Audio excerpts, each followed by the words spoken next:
আলহামদুলিল্লাহ আলহামদুলিল্লাহ হামদান কাসীরা ওয়া সাব্বিহুহু বুকরাতাও ওয়া আসীলা ওয়া নাশহাদু আল্লা ইলাহা ইল্লাল্লাহু ওয়াহদাহু লা শারীকা লাহু ওয়া নাশহাদু আন্না সাইয়্যিদানা মাওলানা মুহাম্মাদান আবদুহু ওয়া রাসূলুহু ওয়া ক্বালা আল্লাহু তাআলা ফি কালামিহিল মাজিদ ওয়াল ফুরকানিহিল হামিদ ওয়াল্লাযীনা জাহাদু ফীনা লানাহদিয়ান্নাহুম সুবুলানা ওয়া ইন্নাল্লাহা লামাল মুহসিনিন ওয়া ক্বালা আল্লাহু তাআলা ফি কালামিহিল মাজিদ ওয়াল্লাযীনা আমানু আশাদ্দু হুব্বান লিল্লাহ ওয়া ক্বালা রাসূলুল্লাহ সাল্লাল্লাহু আলাইহি ওয়াসাল্লাম ফিদ দুআ আল্লাহুম্মা ইন্নী আসআলুকা হুব্বাকা হুব্বা মাই ইউহিব্বুকা হুব্বা আমালি ইবাল্লিগুনি হুব্বাক আল্লাহুম্মা জাল হুব্বাকা হাব্বা ইলাইনা মিন নাফসি ওয়া আহলি ওয়া মালি ওয়া মাইল বারদ আও কামা ক্বালা আলাইহিমুস সালাতু ওয়াসসালাম।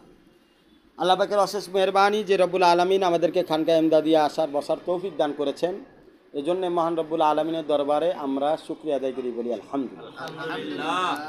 বন্ধুরা আমার, আমি আজকে বয়ানের প্রারম্ভে যেই ভূমিকা দিয়ে শুরু করেছি সেই ভূমিকাটা হলো এসকে ফানি, এসকে হাকিকি এবং তার মাঝখানে এসকে আবাদি। এসকে ফানি হলো যেটা ব্যবহার করার পরে মহব্বত কমতে থাকে, তাকে এসকে ফানি বলা হয়। এসকে হাকিকি হলো যেটা ব্যবহার করার পরে মহব্বত বাড়তে থাকে, তাকে এসকে হাকিকি বলা হয়। এসকে আবাদি হলো বান্দার ইচ্ছা এবং মেহনতের উপরে নির্ভর করে। বান্দা যদি এসকে ফানির দিকে আগায় তাহলে তার জীবন বরবাদ হয়ে যাবে, আর বান্দা যদি এসকে হাকিকির দিকে আগায় তাহলে তার জীবন চিরস্থায়ী শান্তির নীড় জান্নাতে পৌঁছায় যাবে আল্লাহর মহব্বতের কারণে। আল্লাহ তাআলা আমাদেরকে বোঝার তৌফিক দান করেন। আজকে আমি আলোচনার এই সারমর্ম সারাংশ থেকেই আমি সামনের দিকে আগাব। দেখেন বন্ধুরা আমার, যেই জিনিস আপনি ব্যবহার করবেন, যে মনে রাখবেন সেই জিনিসের দাম দিয়ে ওই জিনিসের ব্যবহার করতে হয়। যেমন যেই জিনিসের দাম যত বেশি তার স্বাদও তত বেশি। যেমন বড়ই, দুনিয়ার উদাহরণ দিয়ে বোঝাচ্ছি। বড়ই স্বাদ আছে, কিন্তু এটা বড়ইর স্বাদটা কতটুকু, এটার দাম যতটুকু, দাম অনুপাতে স্বাদ। এর থেকে যদি আপনি একটু দামি ফল খেতে চান তাহলে এর থেকে দামি ফল কি পেয়ারা, একটু দাম বেশি। তারপরে যদি আর একটু দামি ফলের স্বাদ গ্রহণ করতে চান, কমলা লেবু, আপেল, এটার দাম আর একটু বেশি। এরপরে যদি আবার এর থেকে একটু বেশি আরও স্বাদ গ্রহণ করতে চান তাহলে আঙ্গুর খান, এটার দাম আরও বেশি। এরপরে আরও বেশি যদি স্বাদ পেতে চান তাহলে কি খান, তাই কি আনার খান, বেদানা খান, এটার দাম আরও বেশি। অর্থাৎ দাম যত বাড়তে থাকে স্বাদও তত বাড়তে থাকে, দাম কমতে থাকে স্বাদও তত কমতে থাকে। ভাত আমরা রান্না করি, ভাতের স্বাদ নাই, শুধু ভাতের স্বাদ নাই, কেন? দাম কম। সাথে তরকারি সবজি আপনি যদি খান, এটার দাম কম, এটার স্বাদও কম। যদি আপনি এর থেকে আরও একটু স্বাদ বেশি চান তাহলে আপনাকে আরও স্বাদময় খাবার খেতে হবে, যেমন গরুর গোস্ত দিয়ে খাইলেন। এর থেকে আরও যদি দামি খাবার খাইতে চান তাহলে বিরিয়ানি। কিন্তু আপনি দেখেন যতই আপনি স্বাদের দিকে বাড়তেছেন তত দামের দিকেও কিন্তু আগাচ্ছেন, দাম আপনাকে দেওয়া লাগতেছে। বুঝতে পারছেন? তাহলে আপনি স্বাদ পাইতে চাইলে ওটার দামও বাড়তে থাকে, ওটার মূল্য আদায় করে ওই স্বাদকে আপনার অর্জন করা লাগে। আবার যদি আপনি মূল্য আদায় না করেন তাহলে কি হয়? স্বাদ কমতে থাকে। কি থাকে? স্বাদ কমতে থাকে। তাহলে মূল্য যত আপনার আদায় হবে তত আপনার স্বাদ বাড়তে থাকবে, মূল্য কমবে, স্বাদ কমে যাবে। কথা ঠিক আছে বন্ধুরা আমার? ঠিক তেমনিভাবে আমাদের জীবনটাও এরকম। আমাদের জীবনের দাম বাড়াইতে গেলে, স্বাদ বাড়াইতে গেলে আমাদের কোরবানি, মোশাহেদা, সোহবত এটা বাড়াইতে হবে, জীবনের স্বাদ বাড়বে। আমরা জীবনের স্বাদ পাই না কেন? কারণ বেদামি জিনিসের প্রতি আমরা মেহনত করতেছি, যেখানে জীবনের স্বাদ নেই।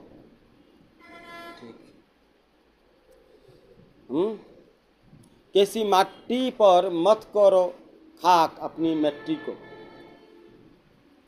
जिंदगी करो फेदा उस पर जिसने दी जवानी को। अर्थात তুমি মাটির তৈরি জিনিসের পিছনে নিজের জীবনকে ফানি করে দিও না, এটা এসকে ফানি, এটা তোমার স্বাদ বাড়াবে না, তোমার জীবনের মজা বাড়াবে না, এটা ফানির দিকে নিয়ে যাবে। যেটা তোমাকে বাড়াবে, তোমার জীবনের স্বাদ বাড়াবে, সেটাকে এসকে হাকিকি বলা হয়। এসকে হাকিকির দিকে যত তুমি যাইবা তত তোমার জীবনের স্বাদ বাড়বে, মজা বাড়বে, আনন্দ বাড়বে। এবং এসকে হাকিকির দিকে তোমাকে যাইতে গেলে এটার দামও তোমাকে দিতে হবে, জান দিতে হবে, মাল দিতে হবে, সময় দিতে হবে। এই তিনোটা জিনিসের দাম যত বাড়াইবা তত তোমার জীবনের স্বাদ বাড়বে, যত এই তিনোটা জিনিসের দাম কমাইবা স্বাদ কমতে থাকবে। সুতরাং যদি আমি আমার জীবনের স্বাদ বাড়াইতে চাই, তাহলে আমাকে এসকে হাকিকির পথে চলে আমাকে জানমাল সময়ের কোরবানি দিতে হবে, তাহলে স্বাদ বাড়বে। যেমন একটা ছোট ছেলের কাছে একটা কলমের মূল্য কখন থাকে জানো? ওই ছেলেটা যখন ওই কলমটা কিনতে বাজারে যায়, তার জানও খরচ হয়, মালও খরচ হয়, সময়ও খরচ হয়। এখন এই কলমটা হারাই গেলে সে চিল্লাচিল্লি করে। তার মানে ওখানে তার জান মাল সময় খরচ হয়েছে, এই জন্যে কলমের মূল্য তার কাছে বেড়ে গেছে। তো যেইখানে জানমাল সময় বেশি খরচ হয় সেইখানকার মূল্য তার কাছে বেশি হয়। তো এসকে ফানির মধ্যে যদি আমি জানমাল সময় বেশি খরচ করি, তো এসকে ফানির মূল্য বেশি বাড়বে, দাম বাড়বে, কিন্তু জীবনের স্বাদ কমতে থাকবে, ভালোবাসা কমতে থাকবে, যে আমাকে বরবাদ করে দিবে, শেষ করে দিবে, ধ্বংস করে দিবে। আর যদি আমি এসকে হাকিকির মধ্যে জানমাল সময়কে কোরবানি করি, তো এই জীবনের মধ্যে স্বাদ বাড়বে, দাম বাড়বে। এসকে হাকিকি আমাকে চিরস্থায়ী নিয়ামতের দিকে নিয়ে যাবে। দুনিয়াতেও আল্লাহ পাক আমার মূল্য বাড়াই দিবে, আখিরাতেও আল্লাহ পাক আমার মূল্য বাড়াই দিবে। কিন্তু সমস্যা হলো গিয়া এই জায়গায় একটা বাধা আছে। বাধাটা হলো, এই জায়গায় বাধা হলো দুইটা জিনিস, একটা হচ্ছে নফস আর একটা হলো শয়তান। একটা হচ্ছে নফস আর একটা শয়তান। এ আমাকে এসকে ফানির দিকে রাস্তা দেখায়। কিসের দিকে রাস্তা দেখায়? এসকে হাকিকির দিকে আমাকে রাস্তা দেখায় না। সবসময় শয়তান চায় আমি কিভাবে এসকে ফানির দিকে যায় ধ্বংস হয়ে যাব। সবসময় নফসে এটাই আমাকে বোঝায় যে তোর এখন দুনিয়ার দরকার, এটা দরকার, এটা দরকার, তোর অনেক সম্পদ দরকার, তোর অনেক পদের দরকার, তোর অনেক ক্ষমতার দরকার। অথচ এই ক্ষমতাটাও বিরানির মতো ক্ষণস্থায়ী। কিছুক্ষণ পর ক্ষমতা পাওয়ার পরেও ওই ক্ষমতার প্রতি তোমার আর আগ্রহ থাকবে না। অর্থাৎ বান্দা সেই জিনিসের প্রতি লোভ করে যেটা তার কাছে নাই, যেটা তার কাছে নাই। যেহেতু দুনিয়া দেখা যায়, আখিরাত দেখা যায় না, এই জন্য দুনিয়ার যেই জিনিসটা তার কাছে নাই ওটাই তার কাছে বড় মনে হয়, কিন্তু পাওয়ার পরে সেই জিনিসের মূল্য তার কাছে আর থাকে না। যতক্ষণ ছিল না মূল্য ছিল, যখন আসছে মূল্য এখন নাই। কারণ কি? কারণ এসকে ফানি তোমাকে মূল্যায়িত করবে না। এসকে ফানি সর্বদা তোমাকে ঘাটতির দিকে নিয়ে যাবে। কিসের দিকে নিয়ে যাবে? আর তোমার অন্তরকে পেরিশান রাখবে 24 ঘন্টা। কারণ তুমি এসকে ফানি তো তোমার ফানি তো এটা তোমাকে ঘাটতির দিকে নেবে। ঘাটতি মানেই তো পেরিশান, ঘাটতি মানেই বিপদ, ঘাটতি মানেই বিভিন্ন দুশ্চিন্তা তোমাকে ধেয়ে বেড়াবে 24টা ঘন্টা। তুমি ঘুমাইতেও পারবে না শান্তির মতো। ঘুমাইতে গেলেও তোমার পরের দিনে ওই এসকে ফানির যে বিষয়গুলো, এগুলো তোমাকে সব সময় কি করতে থাকবে? তোমাকে এক পেরিশানির মধ্যে রাখবে। दुनिया वालों ताजे गिरा से एक दर्द सा अक्सर रहता है, अल्लाह वालों की सीनों में एक नूर के दरिया बहता है। দুনিয়াওয়ালারা দুনিয়ার এই এসকে ফানির সম্পদের কারণে তার মাথা ব্যথা সবসময় 24 ঘন্টা থাকে। মাথা ব্যথা বিভিন্ন ধরনের, টেনশনও এক প্রকার মাথা ব্যথা। বুঝাইতে পারছি তো? দুনিয়ার পিছনে যারা দৌড়ায় তারা যেই পুরস্কারটা পায় সেই পুরস্কারের নাম, প্রথম পুরস্কারের নাম টেনশন। সবসময় থাকে অ্যাটেনশন। টেনশন তার দিকে অ্যাটেনশন হয়ে থাকে, একেবারে গুলির নোকের মতো সবসময় তার কাছে টেনশন। হ্যাঁ, কেউ একজন ফায়ার করে তার ব্রেনের মধ্যে ঢুকাইতে থাকে, ফায়ারের মাধ্যমে। সে কে বা কারা বোঝা যায় না, কিন্তু টেনশনে আছে। বন্ধুরা আমার, এই এসকে ফানির থেকে বের হয়ে এসকে হাকিকির মধ্যে যদি তুমি চিরস্থায়ী সম্পদ এসকে হাকিকি পেতে চাও, তাহলে তোমাকে একটা উদাহরণ আমি দিব, যেই উদাহরণের মাধ্যমে তুমি এই বিষয়টা স্পষ্ট বুঝবা। খেয়াল করো বন্ধুরা আমার, আমরা গেম খেলি না? 3-4 জন বন্ধু মিলে গেম খেলি কি না? গেমের মধ্যে 4 জন বন্ধু পার্টিসিপেট করে। 4 জন বন্ধুর টার্গেট একজন আরেকজনের হারানো, তাদের কাছে ওই মোবাইলের গেমের মধ্যে গুলি থাকে, পিস্তল থাকে, বন্দুক থাকে, বারুদ থাকে, সৈন্যবাহিনী থাকে। এখন চারজন বন্ধুরই টার্গেট একজন আরেকজনকে এই গুলি আর পিস্তল দিয়া বিপরীত দলের সৈন্যবাহিনীকে হারানো, এটাই টার্গেট। এখন যখন এই চারজন বন্ধু একসাথে গেম খেলতে বলছে, ওইখানে সে কোথায় বসছে? বাঁশবাগানে বসছে, না চায়ের হোটেলে বসছে, নাকি কোনো দোকানে বসছে, নাকি কোনো বিল্ডিং ঘরে বসছে, না কোনো কামরায় বসছে, কোনো রুমে বসছে, তার কিন্তু খেয়াল নাই। এই চারজনের একজনেরও বাইরে যদি খুনাখুনি হয়ে যায়, বাইরে যদি মারামারিও হয়ে যায়, এই চারজন বন্ধুর খবর থাকবে না। এরা যদি কোনো রুমের মধ্যে আটকা ঘরের মধ্যে বসে, এমন সাইলেন্ট পরিবেশ তৈরি হবে যে বাইরের মানুষ টেরই পাবে না এর মধ্যে কোনো লোক আছে, কিন্তু গুলাগুলির আওয়াজ শোনা যায়, ঠুসঠাস আওয়াজ শোনা যাচ্ছে। তো গেমের মধ্যে যখন বসে তখন তাদের নজর কোথায় থাকে?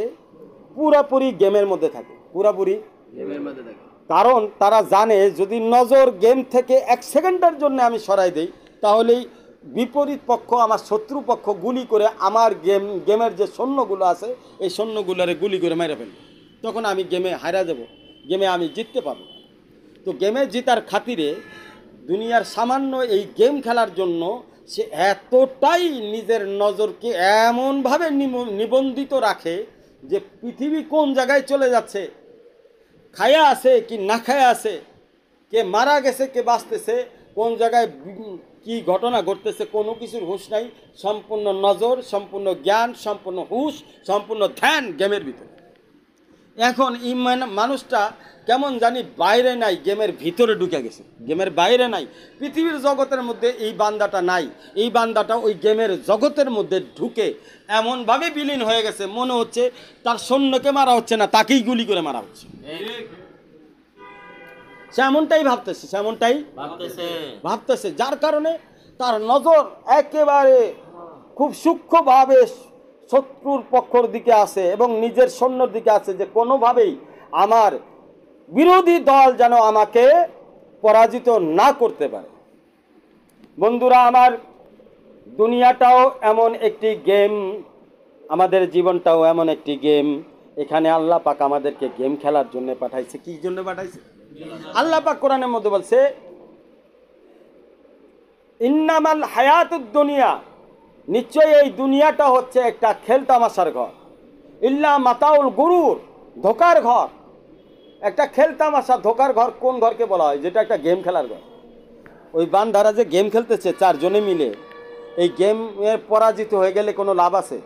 জিতে গেলে কোনো পুরস্কার আছে?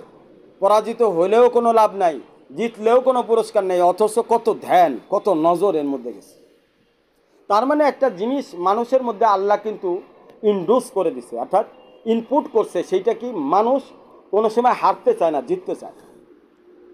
মানুষ যাই করে জিতার জন্য, মানুষ হারার জন্য আল্লাহর বান্দাদেরকে আল্লাহ বানাই নাই, পৃথিবীতে পাঠাই নাই। আল্লাহ বান্দাদেরকে একটা জিনিস দিয়ে পাঠাইছে, যে বান্দার ভিতরে সবসময় এলহাম করা হয় তোকে জিততে হবে, তোকে কি করতে হবে? জিততে হবে। এখন আমাদের ধারণাগুলো দুনিয়াতে এসে পাল্টে গেছে। আমরা জিতার সম্পর্কটাকে দুনিয়ার ফানি ঘরের সাথে, খেলতামাশার সাথে লাগাই দিছি। আমাদের জিতার সম্পর্কটা বাড়ি গাড়ির সাথে হয়ে গেছে, আমাদের জিতার সম্পর্কটা সুন্দরী নারীর সাথে হয়ে গেছে, আমাদের জিতার সম্পর্কটা দুনিয়ার ফানি ধ্বংসপ্রাপ্ত এই টাকা পয়সার সাথে, জমি জমার সাথে আমাদের এই জিতার সম্পর্কটা হয়ে গেছে। অথচ আমাদের এই জিতার সম্পর্কটা কিসের সাথে থাকা উচিত ছিল? এসকে হাকিকির সাথে থাকার কথা ছিল। এসকে ফানি, যেটা ধ্বংস হয়ে যাবে, এর সাথে আমাদের জিতার সম্পর্ক থাকার কথা ছিল না। কিন্তু আমাদেরকে শয়তানে এবং নফসে কুমন্ত্রণা দিয়ে, ধোঁকা দিয়ে আমাদের জিতার সম্পর্ক দুনিয়ার সাথে করে দিছে। দুনিয়াতে আমি আমার জমি জামা হইলে আমি জিতে গেলাম, কেউ এটা মনে করে। কেউ হইলে যে আমি মামলা মোকদ্দমায় জিতে গেলে আমি জিতে গেলাম। কেউ মনে করতেছি অমুক পরিবারকে আমি ধ্বংস করতে পারলে আমি জিতে গেলাম। কেউ মনে করে অমুকরে গুলি করে মারতে পারলে আমি জিতে গেলাম। কেউ মনে করে আমি পদে জিতে গেলে, আমি পদে মন্ত্রী এমপি হয়ে গেলে আমি জিতে গেলাম। অথচ সে নিজেও জানে না এই জিনিসগুলো জিতার একটাও আসবাব না। এগুলো সব হারার আসবাব, কিসের আসবাব? মানুষকে হারায়, জিতায় না। বা কি হারায়? মানুষের আখিরাত থেকে তাকে হারায়া দেওয়া হচ্ছে, মানুষকে জান্নাত থেকে তাকে দূরে সরায় দেওয়া হচ্ছে, মানুষকে এসকে হাকিকির থেকে দূরে সরাই দেওয়া হচ্ছে। এই দুনিয়ার আসবাবগুলো শয়তানে এমনভাবে কুমন্ত্রণা, নফসে এমনভাবে আকৃষ্ট করে দেখাচ্ছে যে সে এই দুনিয়ার ভিতরে আকৃষ্ট হয়ে আখিরাতের চিরস্থায়ী সম্পদকে সে কি করতেছে? হারিয়ে ফেলতেছে। বন্ধুরা আমার, আমি এই গেমের উদাহরণ কেন দিলাম? যে গেম খেলে তখন সে চারিদিকে খেয়াল করে না কি হচ্ছে, তার নজর থাকে গেম। তো দুনিয়ার একটা সামান্য গেম খেলায় বান্দার নজর যদি শুধু গেমের দিকে থাকে, বন্ধুরা আমার, আল্লাহ আমাদেরকে একটা গেম খেলার, জীবনের একটা গেম খেলার জন্য দুনিয়াতে পাঠাইছে। আল্লাহ পাক এক সূরার মধ্যে বলতেছে, ওয়াদ্দুহা ওয়াল্লাইলি ইযা সাজা মা ওয়াদ্দাকা রাব্বুকা ওয়া মা ক্বালা ওয়ালাল আখিরাতু খায়রুল লাকা মিনাল উলা। আল্লাহ রাসূল সাল্লাল্লাহু আলাইহি সাল্লামকে আল্লাহ পাক বলতেছে, ওনার মাধ্যমে সমস্ত আল্লাহর বান্দাদেরকে মুখাতেব করে বলা হচ্ছে যে ওয়াল আখিরাতু খায়রুল লাকা মিনাল উলা, তোমার জন্য আমি যে গেম খেলার জন্য দুনিয়াতে পাঠাইছি সেটা হচ্ছে আখিরাতের গেম। মাশাআল্লাহ, দুনিয়ার গেম নয়। দুনিয়ার গেম থেকে আখিরাত অনেক উত্তম, অনেক উত্তম। ফজরের নামাজের আজানের আগেও আমাদেরকে এই কথা সাক্ষী দেওয়া হয়, আস-সালাতু খায়রুম মিনান নাওম। তুমি যে ঘুমাচ্ছ, ঘুম থেকে জাগো, কারণ তোমার এই ঘুম আখিরাতের অনাবিল অনন্তকালের চিরস্থায়ী সম্পদ থেকে তোমাকে দূরে সরাই দিচ্ছে। তুমি জাগো, তুমি ঘুমায়ো না, তোমার অন্তরকে জাগ্রত করো, কারণ দুনিয়ার ঘুমও চিরস্থায়ী না। এই নিদ্রার আরামে তুমি আখিরাতের সম্পদ ফজরের নামাজকে, আল্লাহ পাকের হুকুমকে ছেড়ে দিও না, এটা চিরস্থায়ী একটা সম্পদ। প্রতি নামাজের মধ্যে আল্লাহর পাক ব্যবস্থা করে দিয়েছে বান্দাকে হুঁশিয়ার করার জন্য। কি বলা হয়? হাইয়া আলাস সালাহ, আল্লাহর ইবাদতের দিকে আসো। হাইয়া আলাস সালাহ, আল্লাহ পাকের হুকুমের দিকে আসো। হাইয়া আলাল ফালাহ, কামিয়াবির পথে আসো। হাইয়া আলাল ফালাহ, কামিয়াবির পথে আসো। ওই কামিয়াবির পথ কোনটা? লা ইলাহা ইল্লাল্লাহ মুহাম্মাদুর রাসূলুল্লাহ, এটাই কামিয়াবির পথ। আল্লাহু আকবার, আল্লাহু আকবার কবীরা, এটা হচ্ছে কামিয়াবির পথ। আজানের মধ্যে সাক্ষী দেওয়া হইতেছে, আজানের মধ্যে রসুলের কথা স্মরণ করানো হচ্ছে। আজানের মধ্যে আল্লাহর একত্ববাদের কথা স্মরণ করিয়ে আল্লাহ পাক হাইয়াল সালার মাধ্যমে, হাইয়াল ফালার মাধ্যমে বান্দাকে এসকে হাকিকির দাওয়াত দিয়ে দিচ্ছেন। এসকে ফানির থেকে বের হয়ে চিরস্থায়ী নিয়ামত এসকে হাকিকি পাওয়ার জন্য বান্দাকে আহ্বান করা হচ্ছে। বন্ধুরা আবার, এই জন্যে আল্লাহর রসুল যখন আজানের সময় হইতো, আল্লাহর রসুল চিনতে পারতেন না, তার চেহারা বিবর্তন হয়ে যাইতো, সে মনে হইতো সেই দুনিয়ার মানুষ না।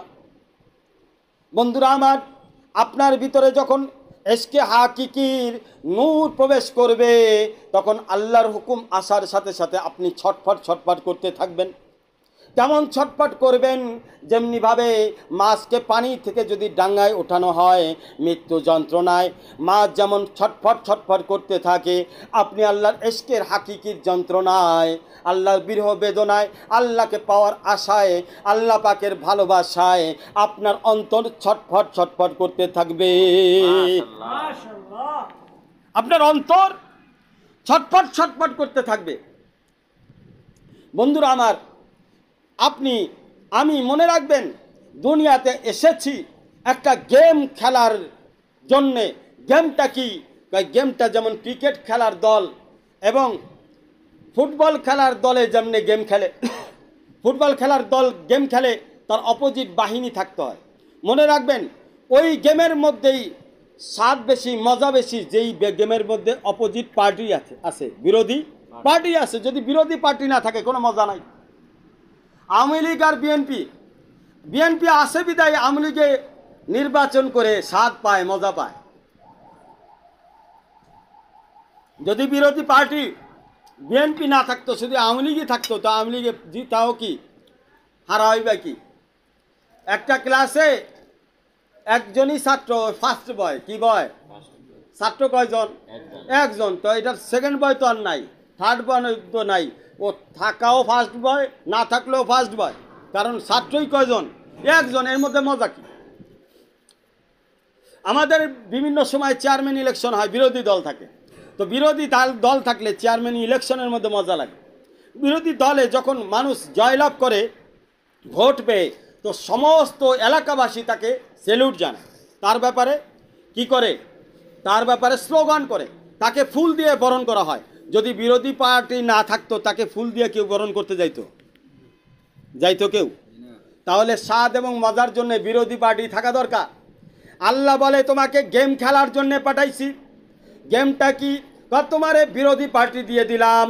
তোমার বিরোধী পার্টি হলো শয়তান, এবং তোমার ভিতরে একজন আছে, সেটার নাম হচ্ছে নফস। এই নফস আর শয়তান তোমাকে আমি আল্লাহর থেকে দূরে সরানোর চেষ্টা করবে। খবরদার, খবরদার, মনে রাখবা, এটা তোমার বিরোধী পার্টি, ওর কথা শুনবা না। যদি শুনো, তুমি জয়লাভ করতে পারবা না। যদি তুমি জয়লাভ করতে চাও, বিরোধী পার্টির বিরুদ্ধে তোমাকে খেলতে হবে। এই খেলা শুরু হয়ে গেল। খেলা বিরোধী পার্টি কেন বানাইছেন? আল্লাহ শয়তানকে শয়তান নাও বানাইতে পারতেন, কথা ঠিক কিনা? আল্লাহ কেন শয়তানকে শয়তান বানাইলেন এবং শয়তানকে দুনিয়াতে পাঠাইলেন? কারণ আল্লাহ জানে পুরস্কারের সম্পর্ক তখনই আনন্দময় হয় যখন তার অপোজিটে বিরোধী পার্টি থাকে। ভাই, বিশ্বকাপ ফুটবল, বিশ্বকাপ ক্রিকেটে বিরোধী পার্টি থাকে বিধায় সারা বিশ্বের মানুষ বিশ্বকাপের ব্যবস্থা করেছেন। বিশ্বকাপ ক্রিকেটে, বিশ্বকাপ ফুটবলের মধ্যে বিরোধী পার্টি যদি না থাকতো, কিসের পুরস্কার? কে কারে পুরস্কার দিবে? আর্জেন্টিনা আর ব্রাজিলের খেলা যখন হয়, বাংলাদেশে নাই, সারা বিশ্বের মধ্যে কেউ আর্জেন্টিনার পতাকা নিজের ঘরের মধ্যে টাঙায়, কেউ শরীরের মধ্যে ওইটার নকশা আঁকে, রাস্তায় রাস্তায় দোকানে দোকানে দেখে। কেন মজা লাগে? বিরোধী পার্টি আসে বিদায় মজা লাগে। যদি বিরোধী পার্টি না থাকতো, মজা লাগতো না। ক্রিকেট খেলার মধ্যে বাংলাদেশ আর পাকিস্তান, বাংলাদেশ আর অস্ট্রেলিয়া বনাম যখন খেলা হয়, বাংলাদেশের মানুষ দেখতে থাকে, টেলিভিশনের মধ্যে নজর রাখে, মজা লাগে, ভালো লাগে। একজন আরেকজন চিল্লা চিল্লি করে, আমি জিতলাম, তুই হারিয়ে গেছ। কারণ কি বন্ধুরা আমার? বিরোধী পার্টি আসে বিদায় মজা লাগে। যদি বিরোধী পার্টি না থাকতো, মজা লাগতো না। বিরোধী পার্টি আসে বিদায় মজা লাগে, কথা ঠিক কিনা? সবাই সেটা মন দিয়ে দেখে, মহব্বত দিয়ে দেখে, ভালোবাসার নজরে দিয়ে দেখে। আল্লাহ কয়, আমিও বান্দা তোমার জন্য দুইটা জায়গা রাখছি, একটার নাম জান্নাত, আরেকটার নাম জাহান্নাম। দুনিয়ার ক্রিকেট খেলা যদি হাইরাও যায়, জাহান্নামে যাবে না। দুনিয়ার প্লেয়াররা যদি ফুটবল খেলায় হাইরা যায়, বিশ্বকাপ না পাইলে কি হবে? জাহান্নামে যাবে না। দুনিয়ার চেয়ারম্যান যদি হাইরাও যায়, জাহান্নামে যাবে না।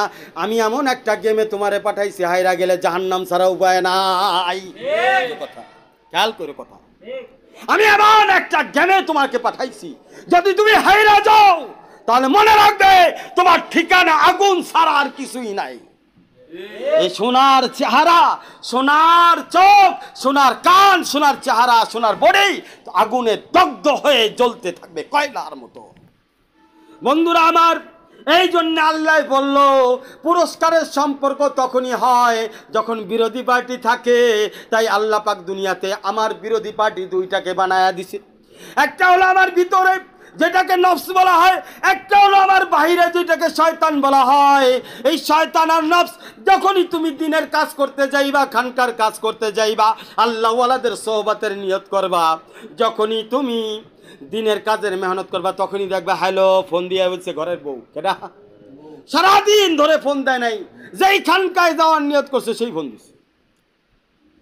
সারাদিন ঘরে তোমার কিছু বলা হয় নাই, তোমার বাপেও বলে নাই, মায়েও বলে নাই, যেই সন্ধ্যার সময় তুমি খানকায় যাইবা, মেহনত করবা, তালিম করবা, দাওয়াত দিবা, 17 আমলের গাস্ত করবা, মেহনত করবা, আল্লাহ রসুলের কথা স্মরণ যখনই হয়েছে, তখনই মরণ হয়ে গেছে।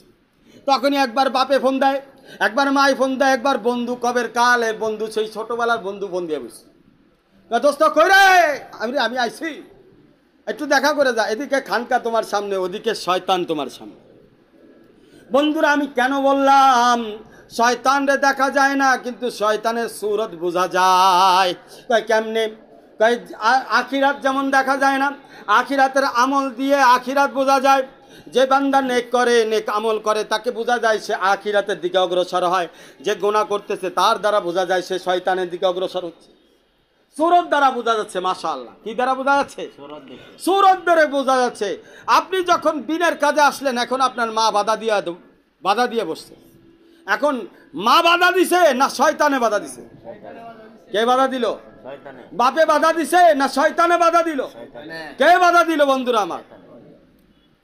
বিবি বাধা দিছে না শয়তানে বাধা দিছে? বিবির জায়গায় ঠিক আছে, তার হক আদায় করতে হবে। মা মার জায়গায় ঠিক আছে, বাবার জায়গায় ঠিক আছে, হক আদায় করতে হবে। কিন্তু এটাও বুঝতে হবে যে বাপ মার হকের থেকে আল্লাহর হক সবার থেকে বড়।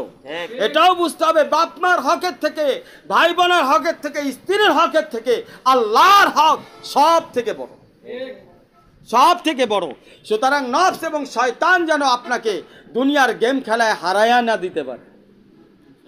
কারণ দুনিয়ার গেম এটা এমন একটা গেম, এইখানে যদি শয়তান আর নফস আপনাকে পরাজিত করে দেয়, তাহলে আপনার কপালে আর জান্নাত নাই।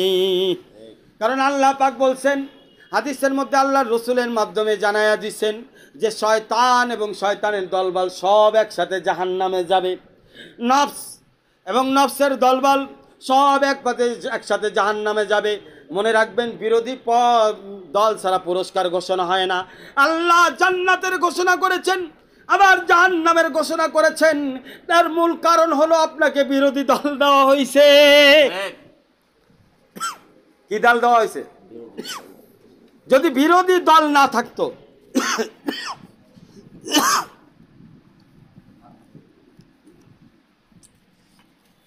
যদি বিরোধী দল না থাকতো, তাহলে মনে রাখবেন বন্ধুরা আমার, আপনার জন্য জান্নাতের ঘোষণা কেন হইতো?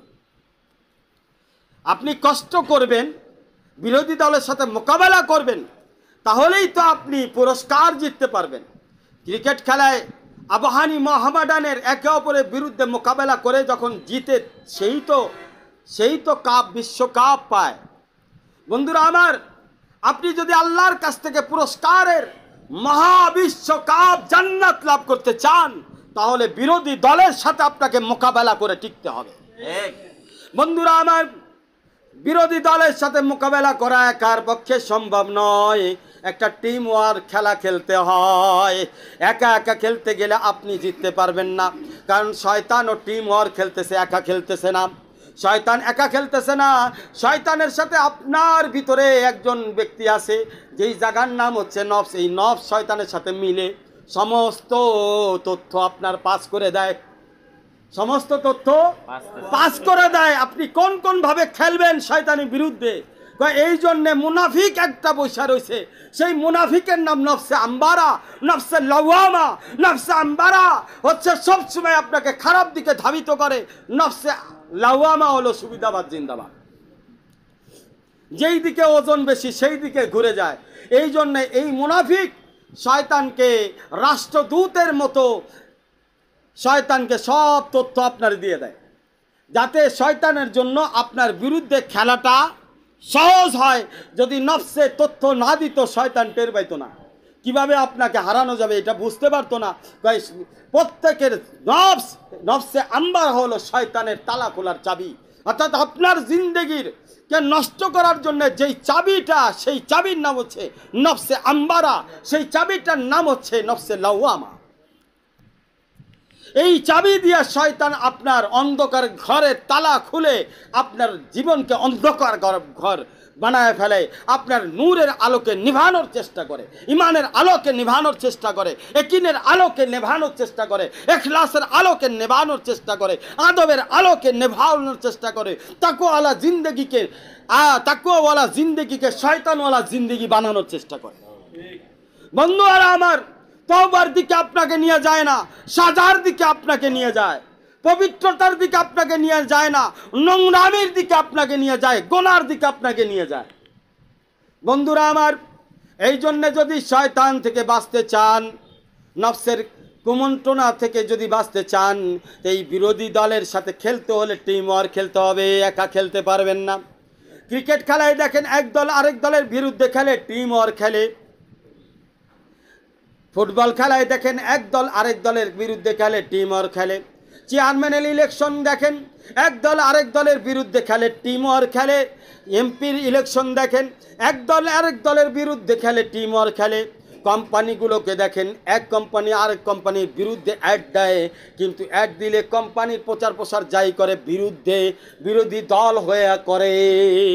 আমারটা ভালো ওরটা ভালো না, আমার ঢেউটিন ভালো, ওর ঢেউটিন দললেই মুসরায় ভাঙ্গা যায়। আমার ঢেউটিনের দাম বেশি, কারণ আমার ঢেউটিন অনেক মজবুত, ওরটা তো পানি পড়লেই ফুটা হয়ে যায়। বন্ধুরা আমার, সব জায়গায় টিম ওয়ার্ক খেলা, এক পরিবার আরেক পরিবারের বিরুদ্ধে হিংসা, অহংকার আর লোভের যে রাজনীতি করে, এটাও টিম ওয়ার্ক খেলা হয়। বন্ধুরা আমার, রাজনীতির মাঠ, সমাজের মাঠ, দুনিয়ার যে কোনো মাঠে যান, মনে রাখবেন বিরোধিতা থাকবেই। আর বিরোধিতার আরেকটা নাম হচ্ছে বিপদ। বিরোধিতার আরেকটা নাম হলো ক্ষতি। বিরোধিতার আরেকটা নাম হলো আপনি ধ্বংস হয়ে যাওয়া। বিরোধিতার আরেকটার নাম হলো মামলা মোকদ্দমা হওয়া। বিরোধিতার আরেকটার নাম হলো আপনাকে অচল করে দেওয়া। আপনি যেন এই মার্কেটে দুনিয়ার মার্কেটে অচল হয়ে যান। বিরোধীরা এটাই চায়, আপনার অস্তিত্বকে মেটানোর জন্য বিরোধী দলরা টিম ওয়ার্ক খেলতেছে। সব থেকে বড় বিরোধী দল হলো আমার আর আপনার জন্য শয়তান। এই শয়তান হযরত আদম আলাইহিস সালামের জামানা থেকে টিম ওয়ার্ক খেলে খেলে নবীদের উম্মতদেরকে আল্লাহ এবং আল্লাহর রসুল থেকে, নবীদের থেকে দূরে সরাইয়া দিছে। কথা ঠিক কিনা বলেন? বন্ধুরা আমার, এই জন্যে মনে রাখবেন, যদি আপনি টিম থেকে সরে যান, দল থেকে সরে যান, আল্লাহর রহমত থেকে মাহরুম হয়ে যাবেন। ইয়াদুল্লাহি আল্লাহর জামা, দলের মধ্যে একত্রিত হয়ে খেলার উপরে, বান্দার উপরে আল্লাহ পাকের রহমত নাজিল হয়। এই জন্যে মনে রাখবেন, দুনিয়ার গেম খেলতে গেলে যেমন টিম ওয়ার্ক খেলা হয়। আপনি একটা প্রতিষ্ঠানের মধ্যে যখন চাকরি করেন, আপনি একাই কিন্তু খেলেন না, আপনার সাথে আরও লোকজন থাকে, অফিসার থাকে, জিএম থাকে, এজিএম থাকে, ম্যানেজার থাকে, অপারেটর থাকে, কর্মচারী আরও থাকে। প্রত্যেক ডিপার্টমেন্টে এক একটা টিম থাকে। ওই এক একটা টিম মিলে কিন্তু ডিপার্টমেন্টকে পরিচালনা করে, সারাদিনের খেলা সুন্দরভাবে খেলতে থাকে। ঠিক তেমনিভাবে আপনি যদি পুরস্কার পেতে চান আল্লাহর পক্ষ থেকে, জান্নাত পেতে চান আর জাহান্নাম থেকে বাঁচতে চান, তাহলে আপনাকেও টিম ওয়ার্ক খেলতে হবে। শয়তানের বিপক্ষের টিম হচ্ছে নবীদের টিম। কাদের টিম? 2,24,000 পয়গম্বর সাল্লাল্লাহু আলাইহি ওয়াসাল্লাম, ওনাদের পয়গম্বরদের 2,24,000-এর একটা টিম একসাথে খেলেছে। এরপরে সাহাবীদের একটা টিম খেলেছে।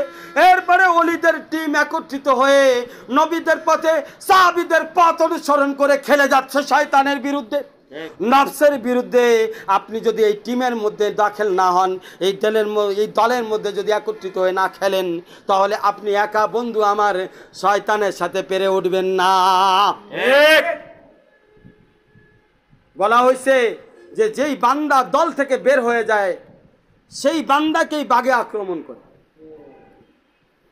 বন্ধুরা আমার, শয়তান এমন এক হিংস্র বাঘ, সে আপনার রক্ত চুষতে 1 সেকেন্ডও দেরি করবে না, যদি খালি আপনি টিম থেকে, আল্লাহওয়ালাদের এই দল থেকে বের হয়ে যান। বন্ধুরা আমার, অনেকে মনে করেন আমাদের খানকা ছোট, এখানে লোকজন নাই। বন্ধুরা আমার, এটা ভুল ধারণা, আপনি বুঝেন নাই। আমাদের খানকা ছোট নয়, এটা নবীদের দল, অনেক বড় দল। এটা সাহাবীদের টিম, অনেক বড় টিম। এটা ওলিদের টিম, হযরত আলী থেকে নিয়ে সিলসিলা বিভিন্ন জায়গায় ছড়ায় ছিটা হয়ে আসছে। নকশবন্দিয়া, চিস্তিয়ান, মুজাদ্দিদিয়া, সেহরানাওয়ার্দী, এই সকল টিমগুলো, কাদরিয়া, চিস্তিয়া, নকশবন্দিয়া, সেহরানাওয়ার্দী, মুজাদ্দিদিয়া সহকারে ইমাম শাফি, ইমাম হাম্বলি, ইমাম মালিকি, ইমাম হানাফি, এগুলো যত দল রয়েছে, এগুলো এমন এক দল, এমন এক টিম। এই টিমের মধ্যে শুরু থেকে নবীদের থেকে নিয়ে এই পর্যন্ত ইশারা রয়েছে। একসাথে এক দলে একজোটে কাজ করা হচ্ছে। অদৃশ্য জগৎ থেকে যেমনি ভাবে ফয়েজ আর বরকত আসতেছে, যেমনি ভাবে নূর ট্রান্সফার হয়ে আসতেছে, তেমনি ভাবে দৃশ্যমান জগতেও এই টিম সারা বিশ্বে এক হয়ে কাজ করতেছে। বন্ধুরা আমার, আপনি যদি একটু খেয়াল করেন, যেখানেই যাবেন আমার শায়েখ পীর মুর্শিদ আরেফ বিল্লাহ শাহ হাকিম মোহাম্মদ আক্তার সাহেব নাব্বারাল্লাহ মার্কাদাউর হাজারো খলিফা খুঁজে পাবেন সেই পুরা দুনিয়ার কোনায় কোনায় একই হয়ে এক তর্জে একভাবে আমরা কাজ করতেছি। মনে রাখবেন, দুনিয়ার লাইনও একই নিয়ম। আওয়ামী লীগ আর বিএনপি ছড়ায় ছিটায় তাদের কাজ যেমনি করতেছে। যে শ্রমিক লীগ সেও আওয়ামী লীগ, যে কৃষক লীগ সেও কি আওয়ামী লীগ। কথা ঠিক কিনা? ঠিক তেমনি ভাবে আপনাদের খানকা এমদাদিয়া, এই এমদাদিয়া রসুল সাল্লাল্লাহু আলাইহি সাল্লামের লীগ। কথা ঠিক কিনা? আমরা আল্লাহ আল্লাহ রসুলের লীগ করি, আর এই লিগে আমরা যেখানে যে জায়গায় আসি, যে যেমন জায়গায় মেহনত করতেছে, সব আমরা এক টিম হয়ে খেলতেছি। কার বিরুদ্ধে? শয়তানের বিরুদ্ধে, নফসের বিরুদ্ধে। এই জন্য দেখবেন আমাদের আলোচনা, আমার যে আলোচনা, ঠিক তেমনি ভাবে আমার পীর ভাই মুফতি জাফর সাহেব ঢালকা নগরের আলোচনা দেখবেন কাছাকাছি একই রকম মনে হবে। ওনার আলোচনার আমার আলোচনার মধ্যে তেমন কোনো পার্থক্য থাকবে না। আমার আলোচনা আমার পীর ভাই আব্দুল মতিন সাহেবের ঢালকা নগরের একই রকম মনে হবে। তারপরে সিরাজগঞ্জের কিশোরগঞ্জের মৌলানা ইসমাইল সাহেবের আলোচনা একই রকম মনে হবে। একই তো আলোচনা, কারণ টিম একটা, দল একটা, খেলা একটা। আমাদের খেলা হচ্ছে নফসের বিরুদ্ধে এবং শয়তানের বিরুদ্ধে। নফস এবং শয়তান আমাদের বিবি আর স্বামী স্ত্রীর মধ্যে ঝগড়া বাজায়া আমাদের মন মিজাজকে নষ্ট করার চেষ্টা করে। কারণ শয়তান জানে স্বামী স্ত্রীর মধ্যে যদি ঝগড়া লাগাই দেই, ঈশার নামাজটা অন্তত ছুইটা যাবে, মন খারাপ হয়ে যাবে, নামাজ পড়বে না, ঘুমায় পড়বে, ফজরের নামাজও চইলা যাবে। আপনার এই ঝগড়া বাধায় দিয়া আপনাকে শয়তান ফজরের নামাজ ছুটাইয়া দিল, আসরের নামাজ, ঈশার নামাজ, মাগরিবের নামাজ ছোটাইয়া দিল। এইভাবে শয়তান মাঝে মাঝে আপনার বসের মধ্যে ঢুকায় আপনার বেশি কথা বলায়া মন মিজাজ এমনভাবে নষ্ট করে, কাজের মধ্যে মন থাকে না, কাজ জমা হয়ে যায়। তখন ওই কাজের চাপের কারণে আপনি পরে খানকায় আসতে পারেন না, দিনের কাজ করতে পারেন না, কাজের কাজ করতে পারেন না। শয়তানে এইভাবে বিভিন্ন জায়গায় যে কাজ করে, তথ্য কার কাছে নাই, তথ্য আপনার ভিতরে নফসে আম্বারাই সুন্দরভাবে তারে পাস করে দেয়। এখন সে এইটা করতেছে, তার চিন্তা ভাবনা হচ্ছে সে নামাজ পড়ার পরে মাগরিবের পরে খানকায় যাবে, মেহনত করবে, সে চাকরির পরে যায় খানকায় যাবে, মেহনত করবে, এইটা তার চিন্তা ভাবনা। এখন কি করা যায়? তথ্য দিয়ে দিল, তার কাজের মধ্যে যদি একটু প্রেশার দেওয়া যায় তাহলে খানকার নিয়ত তার ছুটে যাবে। তখন শয়তান করে তার কাজের বসের কাছে ইনফরমেশন নফসে আম্বারায় দিয়ে দেয়। সুতরাং নফসে আম্বার কাছে ইনফরমেশন নিয়ে শয়তান তার ভিতরে ইঞ্জেকশন লাগাইতে থাকে, ধর এইটারে, ধর এইটারে, ধর এইটারে। পরে বসের ভিতরেও নফসে আম্বারা আছে, নফসে আম্বারা ওইটা রিসিভ করে বসের জ্ঞানের মধ্যে, যেহেতু তার গুনার দ্বারা অন্তর কুলসিত হয়ে রয়েছে, জ্ঞানের মধ্যে নফসে আম্বারা তথ্য পাস করে দেয়। যেমনিভাবে আকাশে মেঘলা হলে যেমনিভাবে সিগনাল দিয়ে দেয়, রেড সিগনাল, ইয়েলো সিগনাল, ঠিকভাবে ব্লু সিগনাল আসে, ঠিক তেমনিভাবে সিগনালকে দিয়ে দেয় বসের অন্তরের মধ্যে। বসে আপনারে চাপ দেয়, আপনার কি হলো, মার্কাজের কাম শেষ। এখন কি করতে হবে? তাহলে আপনাকে পূর্ব প্রস্তুতি গ্রহণ করতে হবে। কি করতে হবে? আপনি যদি নফসের বিরুদ্ধে, শয়তানের বিরুদ্ধে, নফসে আম্বারার বিরুদ্ধে যদি আপনি লড়াই করতে চান, শয়তানের বিরুদ্ধে লড়াই করতে চান, আপনার চারটা বিষয় দরকার। কয়টা বিষয়? একটা হলো নিজের জাতি ক্ষেত্রে, আরেকটা হলো শয়তান আর নফসের ক্ষেত্রে। নিজের জাতি ক্ষেত্রে দুইটা জিনিস। এক নম্বর, আপনাকে এলেম অর্জন করতে হবে। কি করতে হবে? শয়তান কোন ভাবে আপনাকে আক্রমণ করতে পারে, নফসে কোন ভাবে আপনাকে ধোঁকা দিতে পারে, এই বিষয়ে সম্যক জ্ঞান অর্জন করতে হবে। আপনি জ্ঞান অর্জন করবেন দুইভাবে। একটা হচ্ছে কিতাবে তালিমের মাধ্যমে, আল্লাহ ওয়ালাদের কিতাব বেশি এসে খানকায় তালিম করবেন, ঘরের মধ্যে বেশি আল্লাহ ওয়ালাদের বই তালিম করবেন। তালিম করার মাধ্যমে আপনি এলম অর্জন করতে থাকেন, এই জ্ঞানকে বারবার রিপ্লাই করতে থাকেন, সার্ভিসিং করতে থাকেন, যাতে করে ওই জ্ঞানটা আপনার মধ্যে আপলোড হয়ে যায় এবং পুরোপুরি আপনার অন্তরের মধ্যে বসে যায়। 2 নাম্বার, আপনি আল্লাহ ওয়ালাদের সোহবতে আসবেন।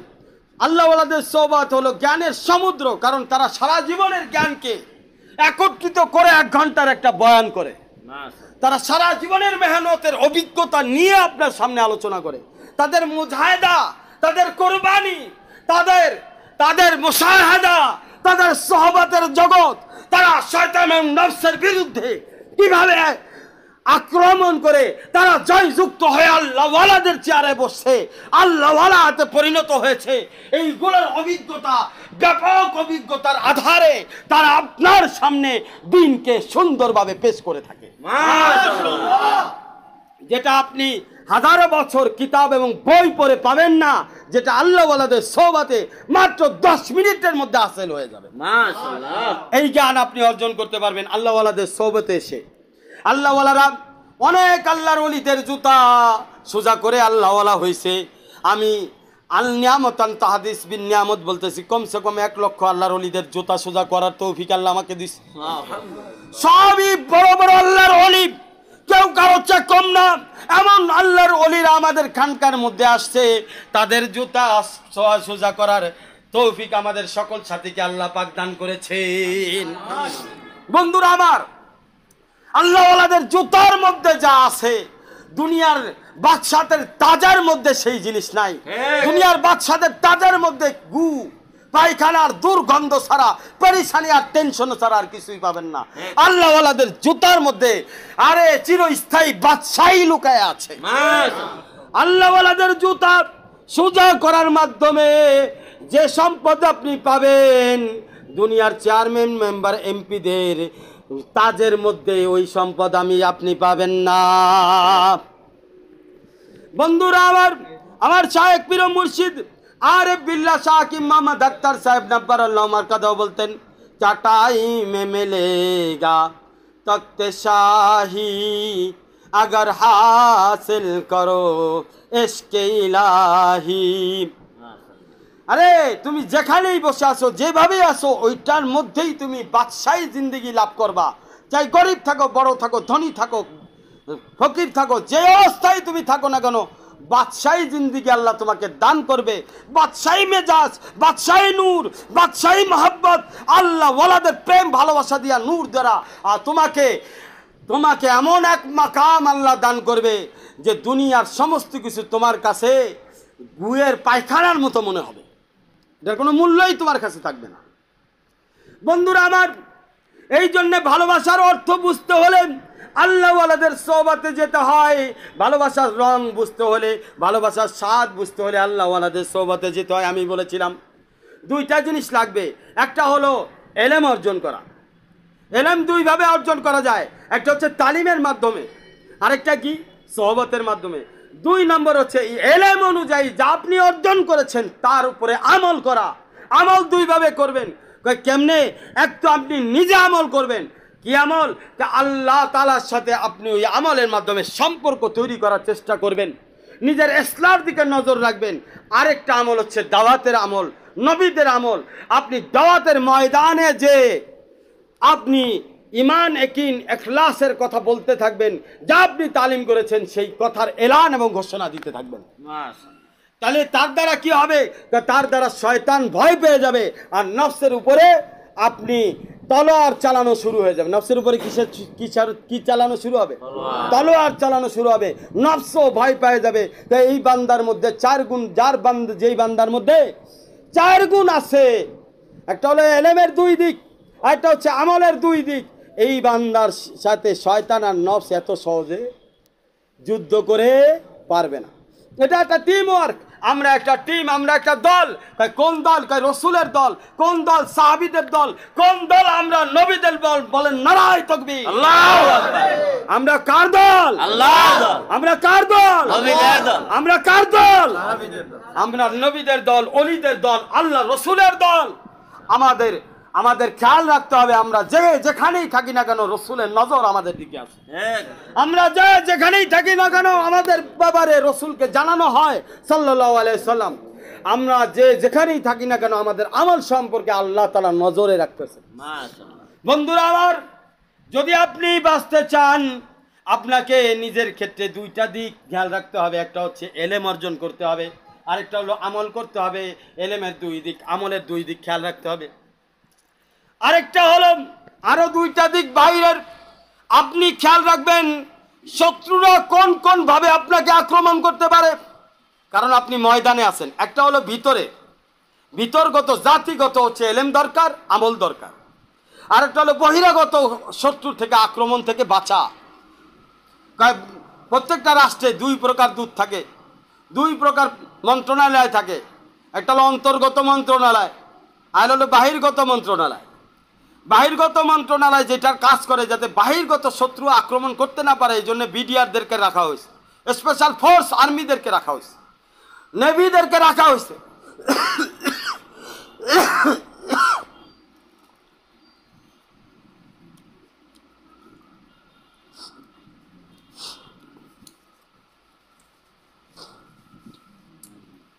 খেয়াল করেন বন্ধুরা, আমার কথা ঠিক কি না?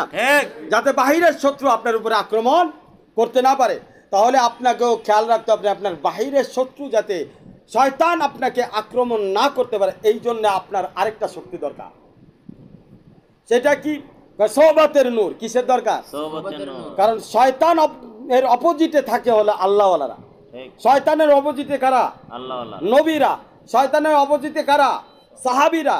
শয়তানের অপোজিটে কারা? এই নূরের সিলসিলা যেগুলো আমাদের পর্যন্ত আসছে, এটা এক দল। দিল ভাঙে না মসজিদ ভাঙে, ভাঙে খোদার কাবা ঘর, দিলের নাম রশি টানা, ব্যথা দিস না তার ভিতর। দিল ভাঙে না মসজিদ ভাঙে, ভাঙে খোদার কাবা ঘর, দিলের নাম রশি টানা, ব্যথা দিস না তার ভিতর, দিলের নাম সিলসিলা রে, ব্যথা দিস না তার ভিতর। দিলের নাম নবী রসুলের সিলসিলা, রশি টানা, ব্যথা দিস না তার ভিতর। টান দিলে মোরে টান খাবে তারে, যার নাম রসুল আমার সর্বজন। বন্ধুরা আমার, দিলের নাম রশি টানা এটা এমন এক সম্পর্ক, সোহবতের নূর একে অপরকে এক নূরের সম্পর্কে আবদ্ধ করছে। এক নূরের সম্পর্ক। নূর দুই প্রকার। কয় প্রকার? কারণ নূরে হাকিকি, নূরে সিফাতি। নূরে সিফাতিকে মায়া বলা হয়। কি বলা হয়? আর নূরে হাকিকিকে সৃষ্টি বলা হয়। কি বলা হয়? কারণ নূরে হাকিকি নূরে সিফাতির কারণে মায়ায় পড়ে সৃষ্টি করে ফেলছে তোমারে আমারে। নূরে সিফাতি কে কি বলা হয়? মায়া বলা হয়। আর নূরে হাকিকিকে সৃষ্টি বলা হয়। যখন তোমার মায়ায় আল্লাহ পড়ে যাবে, তখন তোমার আল্লাহ পাক তোমার ভিতরে বেলায়েতের নূর সৃষ্টি করে দিবে। বান্দা কিভাবে আল্লাহর মায়া নিজের দিকে আকর্ষণ করবে? বান্দা যখন আল্লাহকে সকাল সন্ধ্যায় ডাক দিতে থাকবে, সবসময় আল্লাহর কাজ করতে থাকবে, যে যার কাছে যত বেশি আসে মায়া তত বেশি বাড়ে। আমি যদি তোমাদের কারো সাথে প্রতিদিন যদি দেখা করি, তুমি যদি আমার শত্রু হও, প্রতিদিন যদি আমি দেখা করি, প্রতিদিন যদি সালাম দেই, যত বড় শত্রুই হও, তোমার অন্তর আমার প্রথম নরম হয়ে যাবে। তারপরেও যদি সালাম দিতে থাকি, মায়া লাগা শুরু হয়ে যাবে। তারপরেও যদি সালাম দিতে থাকি, এমন মায়ায় তুমি আসক্ত হয়ে যাইবা, তুমি তোমার ঘরের রান্না করে খাবার, তোমার বিবিরে দিয়া হোক, মা বাবারে দিয়া হোক, দামি দামি খাবার, তোমার জন্য যেটা ভালো লাগে, যেই খাবারটা তুমি খুব পছন্দ করো, সেই খাবার কিনে আমাকে খাওয়ানো শুরু করবা। কেন হচ্ছে? মার কারণে আবদ্ধ হয়ে গেছো। কিসের বন্ধনে? প্রেমের বন্ধনে। মায়ার কারণে প্রেমের বন্ধনে আবদ্ধ হয়ে গেলাম, আর তুমি সৃষ্টি শুরু করলা। তোমার ভিতরে আমাকে নিয়ে সৃষ্টি উদ্ভাবনা শুরু হয়ে গেল। তুমি আমাকে নিয়ে কল্পনা জল্পনা ফিকির করা শুরু করে দিলা। কি করলে আমি খুশি হব, কি করলে আমার ভালো লাগবে, তুমি সেই চিন্তাই শুরু করে দিলা। যখন বান্দা বারবার আল্লাহর সাথে 5 ওয়াক্ত নামাজে সাক্ষাৎ করে, আল্লাহর ওলিদের সোহবতে এসে সাক্ষাৎ করে, বারবার বান্দা আল্লাহ তাআলাকে স্মরণ করে, জিকিরের মাধ্যমে, ফিকিরের মাধ্যমে, দাওয়াতের মাধ্যমে, মেহনতের মাধ্যমে, মুজাহিদার মাধ্যমে, বান্দা বারবার কুরবানির মাধ্যমে আল্লাহকে স্মরণ করে। বান্দা প্রতি আল্লাহ পাকের মায়া লাগা শুরু হয়ে যায়। যখন মায়া লাগতে শুরু হয়, মায়া বাড়তে থাকে আর বাড়তে থাকে, বাড়তে থাকে, একটা সময় আল্লাহ আর নিজেকে ধরে রাখতে পারে না, ওই বান্দার সাথে আল্লাহ প্রেমের বন্ধনে আবদ্ধ হয়ে যায়। প্রেমের বন্ধনে আবদ্ধ হয়ে যায়। আল্লাহ যেহেতু সৃষ্টিকর্তা, যখন আবদ্ধ হয়ে যায় তখন আল্লাহ পাক ওই বান্দারে নিয়ে বিভিন্ন চিন্তা শুরু করে, ওই বান্দার সংসার সাজানো শুরু করে, ওই বান্দাকে বেলায়েতের নূর দিয়ে অলি রূপে আল্লাহ পাক তাকে ওয়ারদান দান করে, অর্দান মানে পুরস্কার দান করে। তখন আল্লাহ পাক বান্দার কলবে ইলহাম করে, ওই বান্দাকে আমি ভালোবাসি, মায়া পড়ে গেছি, প্রেমের বন্ধনে আবদ্ধ হয়ে গেছি। বান্দা যেমন আমারে না দেখলে তার ভালো লাগে না, আমিও ওই বান্দারে দেখতে না পারলে ভালো লাগে না, বন্ধু হয়ে গেছি। এখন আর আমার বান্দা নাই, আমার বন্ধু হয়ে গেছে, আমার অলি হয়ে গেছে। জমিনের মধ্যে ঘোষণা করে দেয়, তখন জমিনবাসীরাও তারে আল্লাহর বন্ধু মনে করতে থাকে। কয় আল্লাহ কয় আমি তো বন্ধু তোমাকে খাওয়াইতে পারলাম না, মনে চায় বড় তোমাকে মেহমানদারি করতে, কিন্তু দুনিয়াতে বন্ধু তুমি আমার আছো, আমি ডাইরেক্ট মেহমানদারি, তুমি কবরে আসলে তোমার মেহমানদারি শুরু করে দিব। মাশাআল্লাহ। তুমি যখন কিয়ামতের ময়দানে উঠবা, আরশের নিচে রেখে তোমার মেহমানদারি করব, হাউজে কাউসারের পানি পান করায়া তোমার মেহমানদারি করব, আমি জান্নাতে নিয়ে মাছের কলিজা দিয়ে তোমার মেহমানদারি করব। জান্নাতে তুমি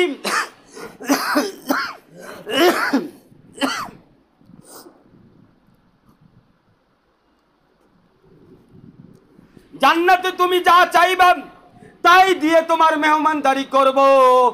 একটা নয়, দুইটা নয়, দুনিয়ার মতো 10টা দুনিয়ার সমান জান্নাত দিয়ে আমি আল্লাহ তোমার ডাইরেক্ট মেহমানদারি করব।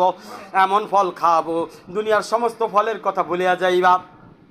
এমন হুর দিব, এমন সুন্দরী সুন্দরী নারী তোমার সাথে বিয়ে করায় দিব, দুনিয়ার সমস্ত নারীদেরকে তুমি ভুলিয়া যাইবা। এমন জান্নাত দিব, আমি ডাইরেক্ট তোমার মেহমানদারি করব, কারণ তুমি আমার বন্ধু হয়ে গেছো। তুমি আমার বান্দা নাই, বন্ধুর মেহমানদারি বন্ধুই করে থাকে।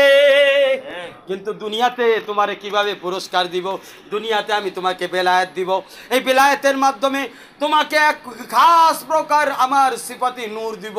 সেই সিফাতের নূরের নাম হেদায়েতের নূর, ইশকের নূর, মোহাব্বতের নূর, ইশকে হাকিকির নূর, ভালোবাসার নূর, তাকওয়ার নূর, তাহারাতের নূর, তওবার নূর, সবর শুকরের নূর দ্বারা আর ইখলাসের নূর দ্বারা তোমার অন্তরকে ভরপুর করে দিব, সূর্যের মতো আলোকিত বানায় দিব।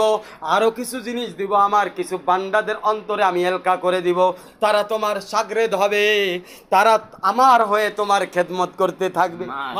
যখন তারা তোমার খেদমত করবে, ও আমার বন্ধু, তুমি মনে রাখবা এটা তারা করতেছে না, আমি তোমাকে ভালোবাসি বিদায় তারা তোমার বন্ধুত্ব রক্ষা করতেছে, আমার সাথে তোমার সম্পর্ক মজবুত বিদায় তাদের মধ্যে আমি আসি, তাদের ভিতরে আমি হুকুম দিয়ে দিছি, আমার প্রিয় বান্দা খেদমত কর, তার খেদমত করলে আমি আমারে পাবি।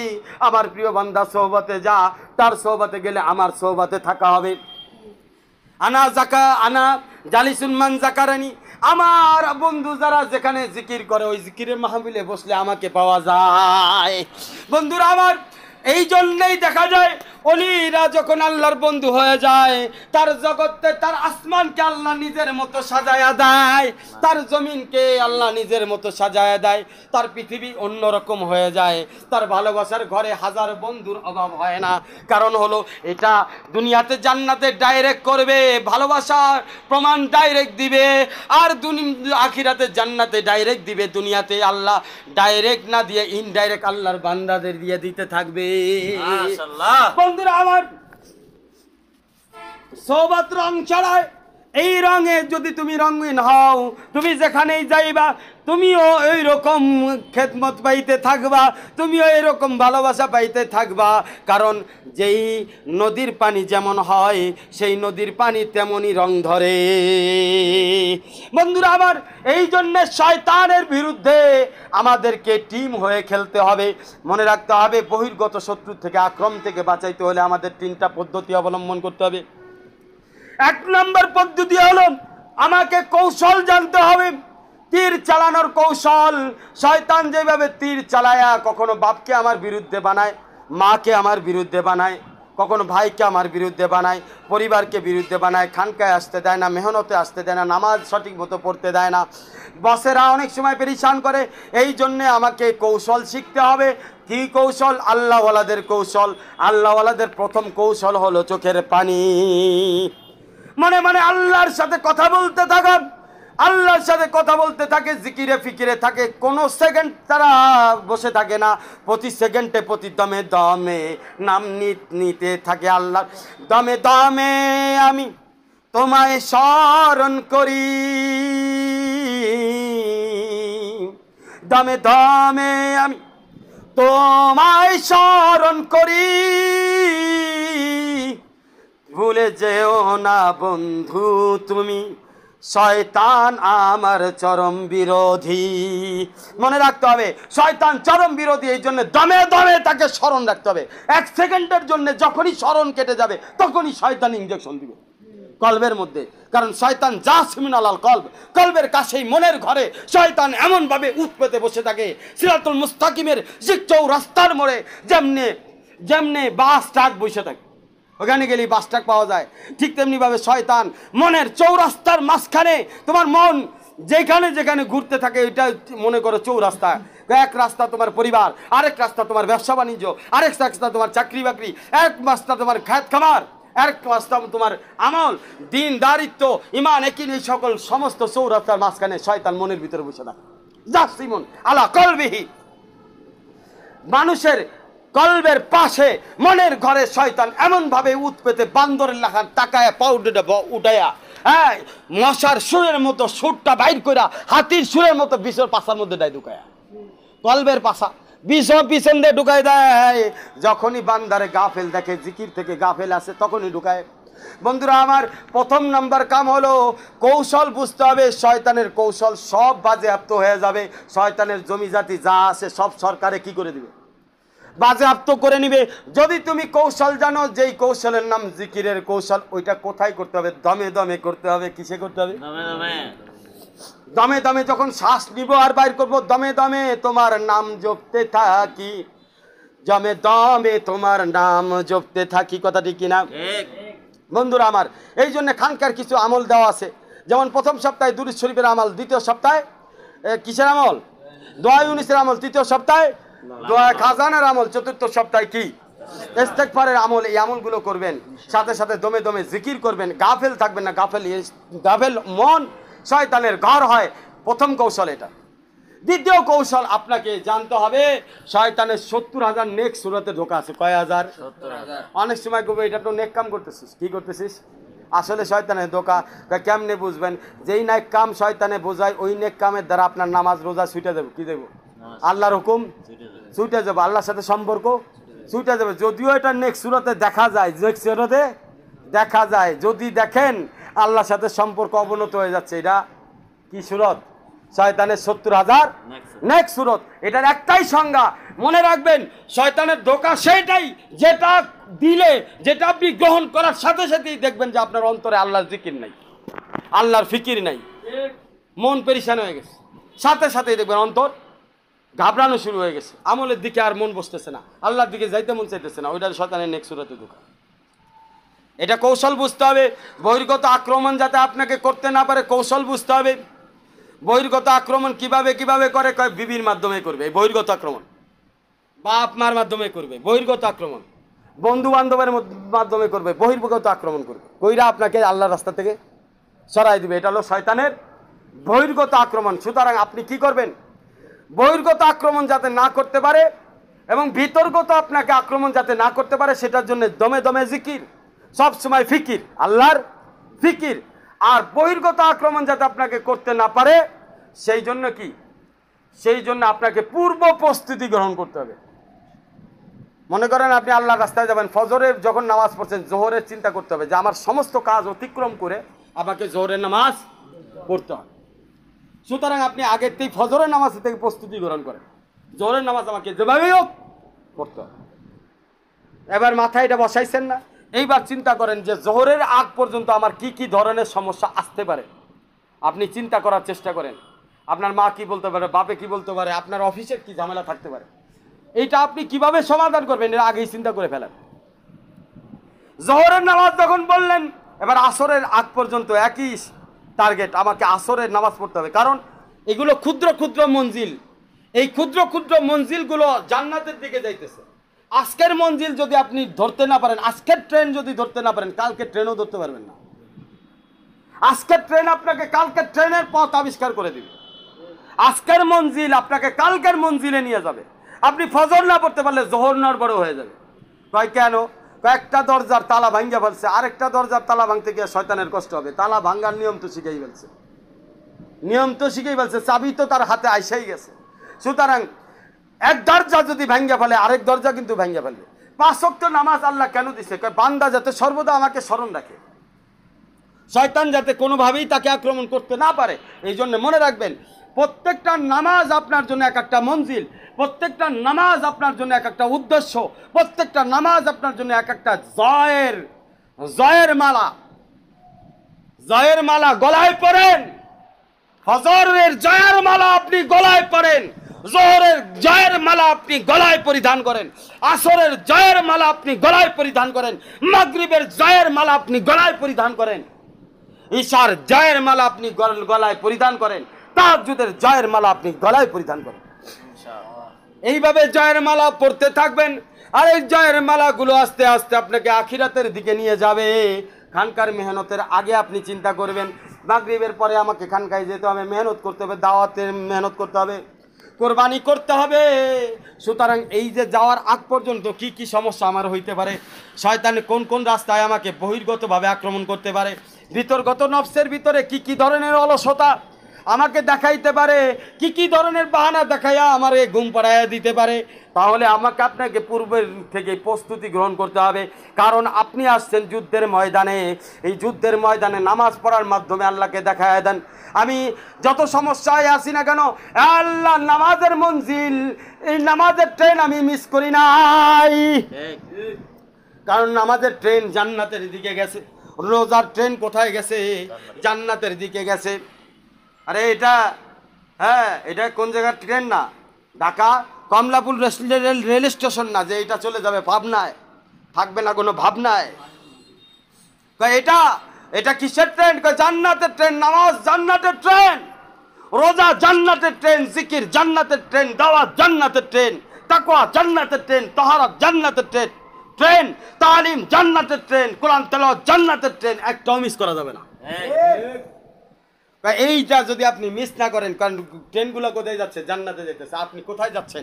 এসকে হাকিকির ট্রেনে চড়ে, এসকে হাকিকির প্লেনে চড়ে, আরো ছিদ্র করে আপনি আল্লাহর নূরের শহরের রাজধানীতে পৌঁছায় যাইতেছে। আল্লাহর নূরের শহরের রাজধানীতে পৌঁছায় গেলে শয়তান আর আপনারে পাবে? শয়তান পাবে না। এই জন্য মনে রাখবেন, এই 3টা পদ্ধতির সাথে আরেকটা পদ্ধতি, সেটার নাম কি?